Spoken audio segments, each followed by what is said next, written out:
Миллион лет назад на Земле наступила эпоха великих оледенений.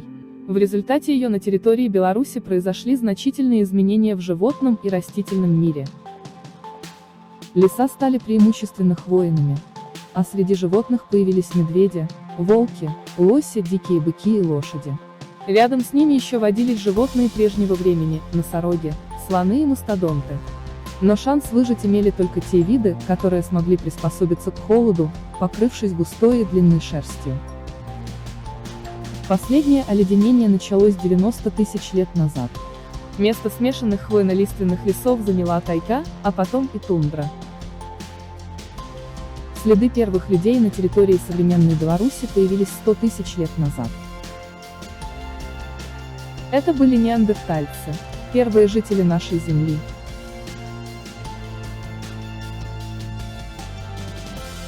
Неандертальцы, которые за 140 тысяч лет до нас заселяли Европу, еще очень отличались от современного человека, однако уже умели жарить на костре мясо, строить примитивное жилье, делать необходимые орудия труда и оружие. Основным материалом тогда был камень, поэтому та древняя эпоха и названа каменным веком. Тогдашних поселений на территории Беларуси пока не найдено. От неандертальцев остались только кремниевые орудия в белорусском Поднепровье. Приблизительно 40-35 тысяч лет назад неандертальцы полностью исчезают. Их преемники, кроманьонцы, уже существенно не отличались от современного человека.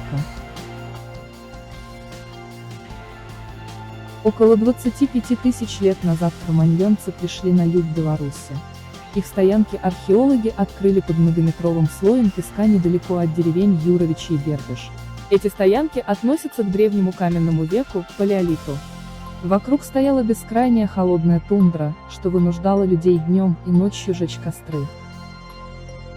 Главным занятием была охота на мамонтов, а также на волосатых носорогов, первобытных быков, лошадей, северных оленей, медведей, волков и зайцев. Уходя на охоту, мужчины вооружались копьями с каменными наконечниками.